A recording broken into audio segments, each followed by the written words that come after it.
जब से माननीय मुख्यमंत्री श्री नीतीश कुमार जी का नेतृत्व काम करना शुरू किया है, तो हम लोग देख रहे हैं कि उनका एक नारा जो सबका साथ सबका विकास, जो ये कार्यक्रम उन्होंने चलाए, मकसद साफ है, उनका नियत साफ है कि प्रदेश में जितने भी दलित महादलित वर्ग के लोग हैं, अति पिछड़ा वर्ग के लोग हैं, उनको कैसे आगे बढ़ाया जाए। उनको आगे बढ़ाने के लिए, आर्थिक रूप से मजबूत करने के लिए, शैक्षणिक रूप से आगे बढ़ाने के लिए, राजनीतिक रूप से आगे बढ़ाने के लिए कई कार्यक्रम माननीय मुख्यमंत्री जी के द्वारा लागू किया गया, चलाया गया।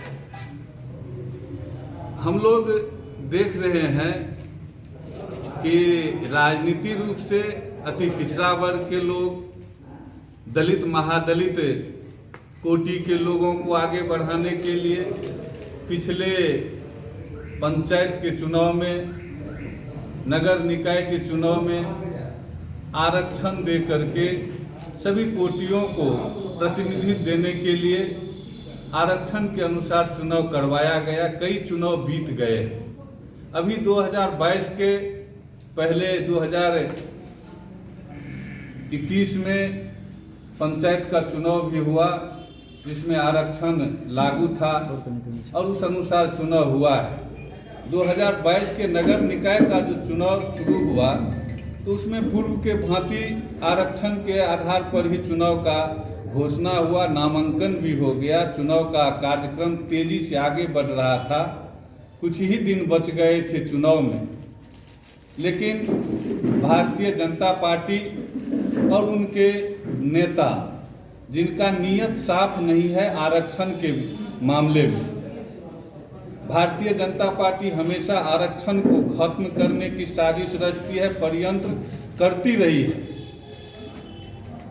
नीतीश जी चाहे एनडीए गठबंधन में सरकार चला रहे हों, चाहे महागठबंधन में सरकार चला रहे हैं, इनका स्पष्ट नीति है कि जो दलित महादलित के लोग हैं, जो अत्यंत पिछड़ा वर्ग के लोग हैं, जो सबसे नीचे तबके पर समाज में अपना जीवन व्यतीत करते हैं, उनको आगे बढ़ाने का जो कार्यक्रम उनका है, उनसे कोई समझौता नहीं किया जा सकता।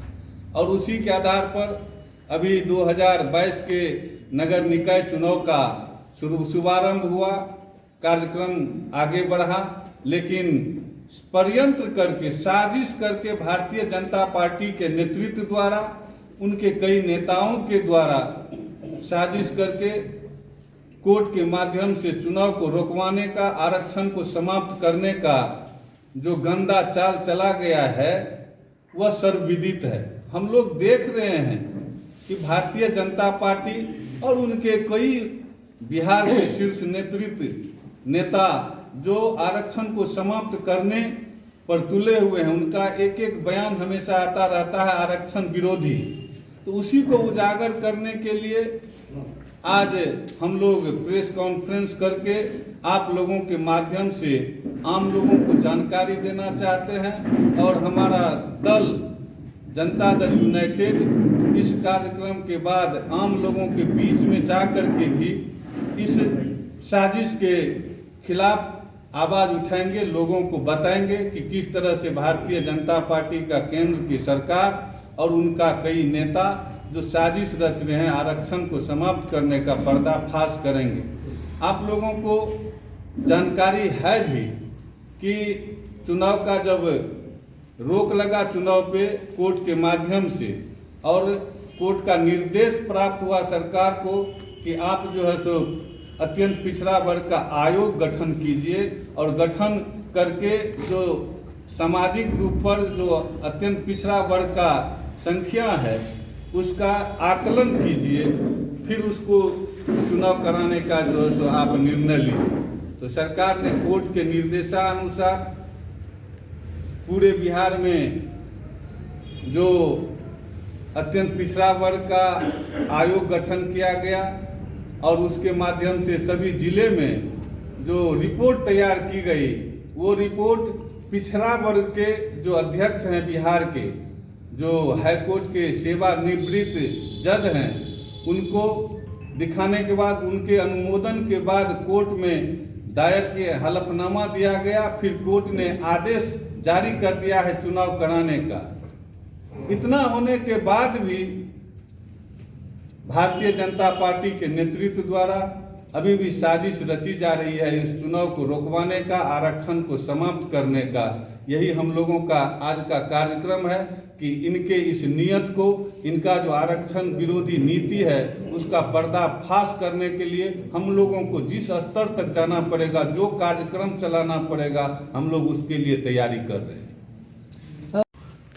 इससे पहले जब चुनाव पर रोक लगाया गया तो आप भी जानते हैं, हम लोग भी जानते हैं कि कोर्ट का आदेश हुआ कि जब तक अत्यंत पिछड़ा वर्ग का आयोग गठित नहीं होगा और उसका अनुशंसा नहीं आ जाएगा तब तक आप चुनाव नहीं करा सकते।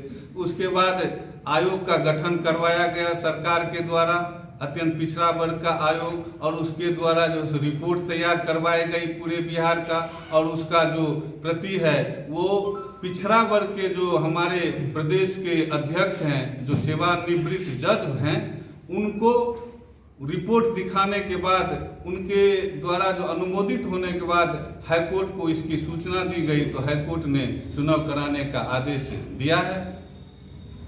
भाजपा लगातार आरोप लगा रही है कि जो आप लोगों ने रिपोर्ट को सार्वजनिक नहीं किया और कोर्ट का आदेश भी सार्वजनिक नहीं हो पाया है।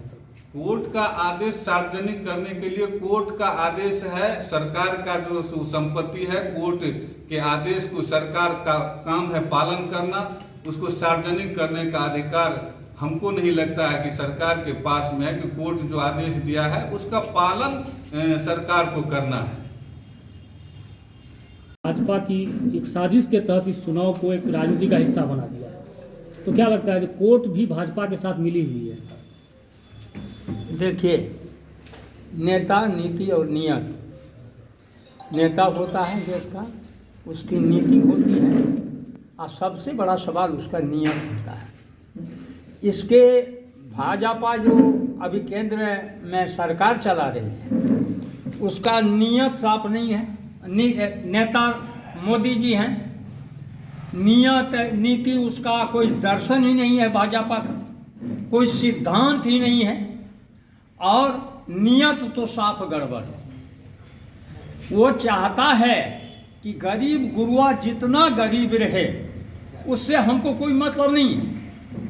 मतलब है कि हम जो कर रहे हैं, जैसा उसके नेता भी ने कहा कि एक भी क्षेत्रीय पार्टियों को जेपी नड्डा नहीं रहने देंगे। प्रजातंत्र, आरक्षण प्रजातंत्र का जान है। यदि आरक्षण नहीं रहेगा 5,000, 10,000, 20,000 बरस या तो हम राजतंत्र में थे या गुलाम तंत्र में जीवन बिताए। हमारे पूर्वज कभी देखा नहीं कि क्या होता है। हमारे पूर्वजों ने जो है लड़ाई आज़ादी की लड़ी, और इसीलिए लड़ी कि उन्हें किसी भी सेक्टर में, किसी भी पहलू पर उनको न्याय मिल ही नहीं रहा था। ये आज़ादी के बाद एक नेता पैदा हुआ, उसका नाम था डॉक्टर राम मनोहर लोहिया। उन्होंने नारा दिया कि देश को यदि मजबूत करना है तो संसोपा, संयुक्त सोशलिस्ट पार्टी थे, उसमें हम लोग आए थे 1964 ईस्वी से, और उन्होंने कहा कि पिछड़ा संसोपा ने बांधी गांठ, पिछड़ा पावे 100 में साथ। उनका कहना था कि इस देश के जितने ऊंची जात के गरीब लोग, जितनी महिलाएं और जितने अदर बैकवर्ड कौम है, या हरिजन हो या बैकवर्ड हो या पिछड़ा हो, सबको मिला करके 80% हो जाता है, और 80% उसमें नहीं हमको मिलना चाहिए, तो 60% में से कोई व्यवधान नहीं होनी चाहिए। उस समय में पंडित जवाहरलाल नेहरू थे, और इसी लेकर के सवाल उठा था। उन्होंने कहा कि गांधी जी के बातों पर डॉक्टर लोहिया ने उठाया कि गांधी जी ने कहा था जो अंतिम पौधान पर जो बैठा हुआ आदमी है उसमें कितना विकास हुआ है उसको देखना। यदि वो विकास चले हुआ हो तो समझना कि देश हमारे विकास की ओर बढ़ रहा है। और जब नहीं इस सब पर ध्यान दिया गया तो डॉक्टर लोहिया ने पहली बार उठाया, पंडित नेहरू को कहा कि आपके देश के प्रत्येक व्यक्ति का औसत आमदनी क्या है। तो पंडित नेहरू, जवाहरलाल नेहरू प्रधानमंत्री थे पार्लियामेंट में, तो उन्होंने कहा कि 15 आना, बड़ा गर्व से कहा। तो डॉक्टर लोहिया ने कहा कि 15 आना होगा तो हम राजनीति से संन्यास ले लेंगे, नहीं तो आप लोकसभा आना छोड़ देंगे। और उन्होंने कहा बड़े गर्व के साथ हमने स्वीकार है। तब तक गृह मंत्री गुलजारीलाल नंदा थे, उन्होंने कहा कि 7.5 आना। कहा कि प्रधानमंत्री झूठा कि गृह मंत्री झूठा, आप दोनों को फैसला कर दो। तब उन्होंने कहा कि जो नए प्रधान नंदा जी ही सही हैं। कहा न लोहिया जी, नंदा जी भी गलत है। तो कहा कि सरकारी रिपोर्ट मंगाई जाए। सरकारी रिपोर्ट मंगाया गया तो उसमें था 4.25 आना। डॉक्टर लोहिया ने कहा कि ये जिसका प्रधानमंत्री इतना गलत, जिसका गृह मंत्री इतना गलत, 1 पैसा में ही गलत, लेकिन है 3.5 आना। ये है आपके देश के आम लोगों की, जिसमें बिरला, टाटा, सिंघानिया, उसकी भी संपत्ति का एवरेज मान करके निकाला गया है। लेकिन आम आदमी का जीवन बहुत नारकीय है। तब उन्होंने कहा था कि आरक्षण जरूरी है। आरक्षण एक राष्ट्रीय समस्या है। किसी देश को मजबूत करने के लिए आरक्षण, आज़ादी पहले गुलाम राजतंत्र था, आम लोगों से मतलब था नहीं। अब प्रजातंत्र है, प्रजातंत्र में सब लोगों के वोट से सरकार बनती है। और जिसका माँ से इतना लुंज हो, बौना हो, वो समझ नहीं पा रहा हो, उसकी स्थिति बड़ा खराब हो, दयनीय स्थिति है, वहाँ आरक्षण नहीं मिलेगा। तो कहा कि आरक्षण का मतलब क्या होता है, नेहरू जी ने पूछा। कहा जैसे दायां हाथ, शॉर्ट में क्या दिया ना, हाँ बस कर सकते हैं, हैं, दायां हाथ और बायां हाथ। दायां हाथ जितना काम करता है उतना बायां हाथ नहीं करता। क्यों? ज़्यादातर इसी से काम लिया गया है, इसको रखा गया है रोक करके। यदि ई आद बराबरी का चाहते हो तो जितना ई काटना तेजी से करता उतना इसको भी करो, ज़्यादा हिलाओ डुलाओ, इसको रोको। तो यदि उसके पास संस्कार है नहीं, 5,000 10,000 बरस बोना रहा, तो डॉक्टर लोहिया ने कहा कि इसको रोको और इससे ज़्यादा। तो नेहरू जी का जब वाइटल प्रोग्राम आ रहा, आप कहते संस्कार नहीं है, अब वाइटल बातें जब चली आएगी, तो उन्होंने कहा तो दायां हाथ है ये है। जिस तरह से अर्जुन, कृष्ण ने अर्जुन को रथ पर बिठाया था, अपने रथी का काम किया था, और जब अर्जुन गड़बड़ाने लगा तो नेहरू गीता का उपदेश दे दिया और तैयार हो गया। उसी तरह से जो ऊंची जात के लोग हैं, जो जानकार लोग हैं, जो समझ बूझ वाले लोग हैं, सब रोज राजकाज में रहे हैं, उसको मंत्री बनाओ, इसको राजा बनाओ। और जब गड़बड़ करने लगे तो दाहिना हाथ तो तुम्हारा ही है। और जब देखो कि कहाँ हिलाते डुलाते काम करते, बराबरी का दर्जा आ गया, तो फिर छोड़ दो। तो आरक्षण एक राष्ट्रीय प्रजातंत्र में आरक्षण नहीं होगा, उस लायक नहीं बनेगा, तो काम कैसे होगा? इस देश में पीठ ठोक रहा है ये बीजेपी। अदानी जो सबसे का एशिया का दूसरा देश हुआ, यहाँ अभी भी झारखंड में गेटी खाता है। धर्म परिवर्तन लालच में आकर के अपनी गरीबी के चलते वो धर्म परिवर्तन करता है, और ये पीठ थपथपा रहा है कि हम दुनिया का एशिया में। अरे डॉक्टर लोहिया कहा करते थे, 100 से न कम, 1000 से न ज़्यादा, समाजवाद का यही तकाया। सम माने होता है बराबर, जो माने होता उत्पन्न समाज, जिसमें बहुत संपूर्ण बराबरी नहीं है, और ये हाथ वाला उंगली की बराबरी है। तो इसीलिए समाजवाद जो है उसको बराबरी के लिए आपको इसको आरक्षण जरूरी है, जो जीवन भर कभी उनके बाप दादे परदादे देखा नहीं कि राजकाज क्या होता है। और इसी का नतीजा हुआ कि डॉक्टर लोहिया कहे थे कि हिंदुस्तान जितना बार गुलाम हुआ है, दुनिया का कोई देश गुलाम नहीं हुआ। सब Mughal, Pathan, Dutch, French, Portuguese, Ghori, Tughlaq के सब राज किया, क्योंकि मुट्ठी भर हमारे जो राजा थे, मुट्ठी भर सैनिक लड़ते लड़ते पद्मिनियाँ शहीद हो जाती थी, देश गुलाम हो जाती।